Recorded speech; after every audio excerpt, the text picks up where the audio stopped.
আপনার ভোট আপনাকে রক্ষা করতে হবে। এই কাজ যদি আপনি করতে না পারেন, এই দায়িত্ব যদি আপনি পালন করতে না পারেন, যতই উন্মাদনা তৈরি করুন না কেন, শেষ পর্যন্ত শেষ রক্ষা হবে না। আর শেষ রক্ষা যদি করতে হয়, নিজের ভোটের প্রতি আত্মবিশ্বাস বাড়াতে হবে। আমার ভোট আমি দেব, আমার ভোট কেউ লুট করতে পারবে না। এই আত্মবিশ্বাস আজকে চাই, তা না হলে দেশটা ধর্মের নামে ভাগ হয়ে যাচ্ছে। দেশটা ধর্মের নামে ভাগ হয়ে যাচ্ছে। দেশটা ধর্মের নামে ভাগ হলে আমার আপনার এই আত্মবিশ্বাসের দুর্বলতা রক্ষা করতে পারবো তো দেশটাকে? দেশটা রক্ষা করার দায়িত্ব আমাদের, মোদির না। মোদি তো ভাগ করতে চাইছে, আমাদেরকেই রক্ষা করতে হবে। দেশের সংবিধান, দেশের সার্বভৌমত্ব, দেশের ইতিহাস, ভূগোল সব পাল্টে দেয়া হচ্ছে, সব পাল্টে দেয়া হচ্ছে। কাকে ভোট দেবে? নরেন্দ্র মোদীকে আবার জেতাবেন? দিদিমণিকে জেতাবেন? দিদিমণি আর দাদাবাবু এক কিনা বিচার করবেন?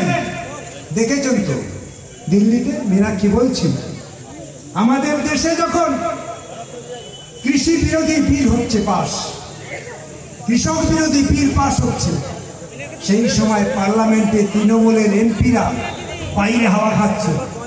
আমাদের দেশে যখন বিদ্যুৎ বিল পাস হচ্ছে, যা জনস্বার্থ বিরোধী বিল, তখন তৃণমূলের এমপিরা বাইরে হাওয়া খাচ্ছে। আমাদের দেশে যখন শ্রম কোড পরিবর্তন হচ্ছে, 8 ঘন্টা 18 ঘন্টা কাজ করতে হবে, আমার গতরের দাম তারা ঠিক করে দেবে, সেই সময়ও আমাদের রাজ্যের এমপিরা পার্লামেন্টের বাইরে হাওয়া খাচ্ছে। মানেটা কি? দাদাবাবু বলেছিলেন দেশের পাহারাদার, তিনি দেশটাকে পাহারা দেবেন, কিন্তু আমরা নতুন জিনিস দেখলাম, দাদাবাবুকে পাহারা দেওয়ার জন্য দিদিমণিরা ওখানে আছে। দিদিমণির এমপিরা পার্লামেন্টে, তারা পার্লামেন্টের বাইরে পাহারাদার হিসেবে বসে আছে। আর দাদাবাবুকে বলল, দেশ বিরোধী যা যা বিল তুমি পাস করার, তুমি ভিতর থেকে পাস করে নাও, আমরা পাহারাদার হিসেবে বাইরে আছি, যাতে তোমাকে কেউ না বাধা দেয়, তার জন্য তোমাকে আমরা পাহারা দিচ্ছি। এই তো তৃণমূল আর বিজেপির মধ্যে বোঝাপড়া। এই সহজ কথাটা যদি বুঝতে না পারেন, গ্রামের মানুষকে বোঝাতে পারবেন না। সেই জন্যই বলছি, এবার নির্বাচন অত্যন্ত গুরুত্বপূর্ণ নির্বাচন। নির্বাচনে লাল ঝান্ডাকে জেতান। লাল ঝান্ডা নেই বলেই বিপত্তি হচ্ছে, লাল ঝান্ডা নেই বলে নরেন্দ্র মোদীরা যা খুশি তাই করছে।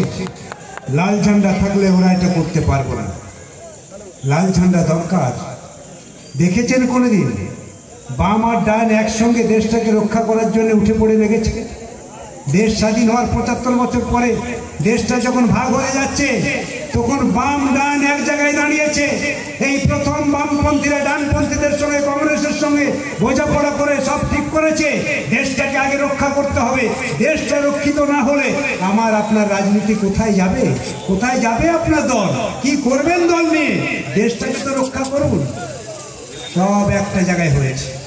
এই প্রথম দেশ স্বাধীন হওয়ার 75 বছর পর ডান বাম একসঙ্গে কাঁধে কাঁধ মিলিয়ে গোটা ভারতবর্ষকে রক্ষা করার জন্য একজোটে তারা নেমেছে। তাই তো আজকের বিজেপি অঙ্ক নিয়ে কষাকষি করছে। আসলে বিজেপি যেতে পারবে না। এবার দিল্লিতে বিজেপি যাবে না। এবার বাম ডান মিলে যে শক্তি হয়েছে, সেই ইন্ডিয়া জোট যাবে এবার দিল্লিতে। আর যেতে পারবে না বিজেপি।